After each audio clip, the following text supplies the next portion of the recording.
let's go ahead and move over to our next backfield.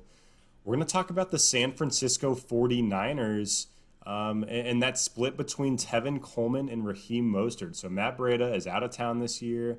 It looks like Mostert got his contract situation figured out, so both of those guys should be there in San Fran. Mostert really had a strong stretch there to end the season into the playoffs. What are your expectations for this backfield and Raheem Mostert this year? Man, I this is one of the backfields that I just hate, especially investing in at my draft when there's just so many question marks. Last season, this kind of surprised me when I looked at the stat lines from 2019. Last season, Tevin Coleman and Raheem Mostert both tied in carries with 137. Both of those are outside of the top 30 in terms of rushing attempts. But Mostert did see his usage drastically increase when Coleman was missing some time with injury here and there. And we know, just like every Kyle Shanahan running back, there's going to be some great options in there, and Mostert was a great fantasy option. We saw that last season, but it doesn't exactly make me feel warm and fuzzy to see a healthy Jerick McKinnon returning, Jeff Wilson having his games Is here he and healthy? there. I mean, he looks healthy. Is Jerick based on McKinnon really healthy? I've been hearing that for 2 years. I mean, the workout videos on Twitter, I'm taking those 100% at face value and not questioning them at all. So Jerick McKinnon is going to have a great season. But we can't ignore the upside Mostert showed down the stretch. He was the guy in San Fran towards the end of the year. Shanahan even came out and said with how good Mostert was playing, it was hard not to give him more volume. From week 10 to the end of the season, he was the RB14. He was averaging over 1 touchdown a week during that stretch. He led all running backs in the NFL with 5.6 yards per carry. He looks like the number one over Coleman on the depth chart. Like you said, they figured out that extra money situation. We're able to give Mostert a couple extra bucks this year. But you just have to know that there will be weeks where Mostert seemingly isn't on the field. He only had more than 15 carries one time last season, which was in a shootout with Baltimore in the rain. He didn't get more than 1 or 2 receptions in a game all season, and that's why he's going outside of the top 24 right now. Right now his ADP is the RB29. When you're looking for strong RB3 options, I think there's worse guys than Mostert, but with how boom-bust he is, not knowing when to start or sit him, I've typically been avoiding Mostert in most drafts in favor of guys like Ronald Jones, which we are very bullish on, DeAndre Swift, Mark Ingram, even Kareem Hunt, who we'll talk about here in a little bit. In backfields like this one, my approach is just to take the cheaper option so I get almost the same amount of upside, albeit with a little less volume. So give me Coleman 3 or 4 rounds later in my draft, as he's currently the RB41. And Alex, I know you're a big Tevin Coleman truther. I'm excited to hear what you see in him from an upside and volume perspective.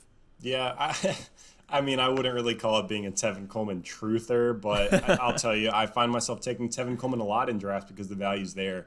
And right now, Mostert is going as the RB29 in PPR formats, and I actually have him ranked as my RB25, and I still don't find myself with Mostert too often because for me, like you said it best, with this offense, it's just unpredictable. There's going to be games where Tevin Coleman disappears, and there's going to be games where Mostert disappears. It's a true hot hand offense under Kyle Shanahan. We even saw Jeff Wilson get into the end zone a few times last season. So to me, like I see this as a 55-45, maybe a 60-40 split with Mostert leading the way. But honestly, like Tevin Coleman's going to get the receiving work. He's a better pass catcher than Raheem Mostert is. You mentioned Jerick McKinnon as well. So when I see Mostert going as RB29 and Tevin Coleman going as RB41, I'm taking that disparity and leaning on the value of Coleman every single time because I think there's a decent chance Coleman is the most valuable running back in this offense next season. Now, having said that, I think the upside for Mostert is a little bit higher. I don't know if there's a situation where Tevin Coleman is a top 12 running back where Mostert's ceiling is probably creeping towards an RB1 if everything goes right. But that's about as high as he can climb. And the reason being is you mentioned the tear to end last season. Mostert had 7 touchdowns in his last 6 games, but he also only had 7 receptions in that span. So he had as many touchdowns as he had receptions.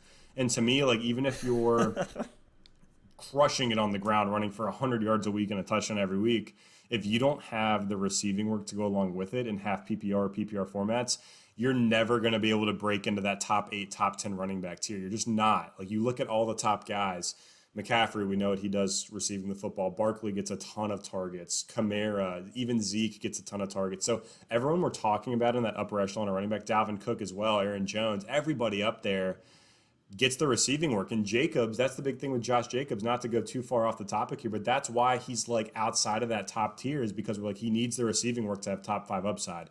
So with Mostert not only having this weird hot hand situation, but without the receiving work, I just don't see the upside. I think he could definitely be an RB2 this year, but that's probably going to come with some up and down weeks because we just don't know how it's going to play out. And a perfect example of this is the first playoff game last year against Minnesota. They come out, first playoff game, they want to win this game. They're only going to put the ball in the hands of who they can trust. Mostert had 12 carries for 58 yards, while Tevin Coleman had 22 carries, 105 yards, and 2 touchdowns. That's a playoff game after the hot hand streak by Mostert in the season. So for me, it's like you just never know what Kyle Shanahan's going to do. Coleman was the hot hand. He got the ball that day. And the next game, ironically, is when Mostert went off for 220 yards and 4 touchdowns. So you just never know what you're going to get. Coleman also got hurt in the first half of that game. That's why Mostert was getting just about everything. So, yeah, I am a bit concerned about Mostert and his current value. I think he could return on it, so I'm not like, I'm not a hater on Mostert, but I just find myself taking Tevin Coleman if I'm going to take a shot on one of the two. I'm with you 100% on Coleman. I think we could actually find Coleman ahead of Mostert by the end of the season in PPR.